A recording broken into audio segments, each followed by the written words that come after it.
This guy is so full of angles and gimmicks and twists.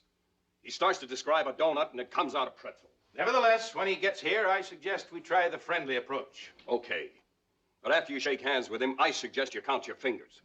I'd better get out of here. Perky, I want you to keep digging away. My pleasure. I'd like to dig a nice, deep hole for our friend Gingrich.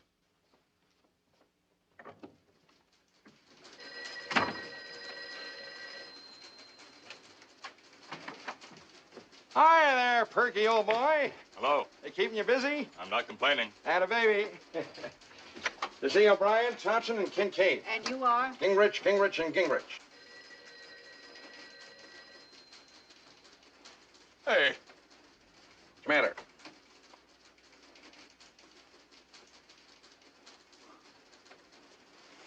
Nothing. Go right in, Mr. Gingrich. Thanks. I'll take the rest of the afternoon off. Gentlemen. Ah, Mr. Gingrich. I've heard a lot about you. Sit down, sit down. Say, you each have an office like this, or do you all bunk together?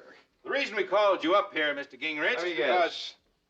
You want to settle. Settle? You don't want to settle. Certainly not. That settles that. You got no case, Gingrich. It's a simple matter of workman's compensation. It's a simple matter of negligence. That tarpaulin should have been rolled back 50 feet, and it's going to cost you $20,000 per foot. Rubbish. All the legal precedents are on our side. That's so.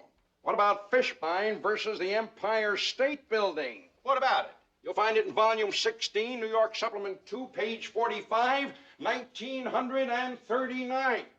A window washer, 61st floor. The safety belt broke, and As a window washer, Mr. Fishbein was taking a normal occupational risk. The window washer's name was Jones. Mr. Fishbein was a pedestrian walking innocently down 34th Street. And the next thing he knew, he was splattered all over the sidewalk. The widow sued, was awarded $85,000. Case appealed, judgment upheld. Volume 259, Appellate Division, page 56. Also, volume 24, New York Supplement 2, page 168, 1940. Maybe in New York they throw money around like that. All right. What about Mrs. Cunningham versus Baltimore and Ohio Railroad? U.S. District Court, Eastern District of Ohio, number 8927. Mrs. Cunningham, en route to Cincinnati to visit dying uncle, gets trapped in the toilet on account of a faulty lock. The car is hitched to another train. Mrs. Cunningham winds up in San Bernardino, California. By this time, the uncle is dead, and she's cut out of the will. So she sues the railroad for damages. Does this ring a bell? Never heard of it. You mean none of you has? Because you gentlemen represented the railroad. We did? And lost the case. Suppose we get back to the Hinkle case. You guys should really bone up on negligence. We've been going over the hospital report. Discouraging, isn't it? Naturally, we don't accept it at face value. I wouldn't either. Look, Gingrich, let's stop horsing around.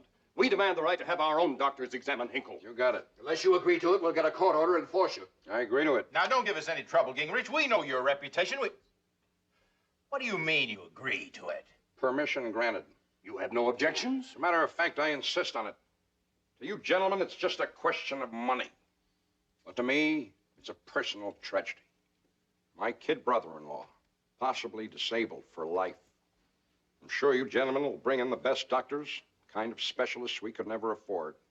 Maybe you'll even send them to the Mayo Clinic. Don't worry, Mr. Hinkle will get a thorough going over. Good.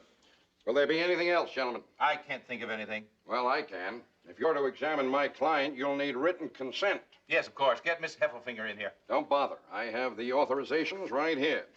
3 copies, all signed and notarized. Thank you very much, gentlemen. If you'll excuse me, I have somebody waiting in my office. Interesting case. I'm considering suing the United Fruit Company. There should be a printed warning on every banana peel. Those things can be hazardous to your health. Carry on, gentlemen.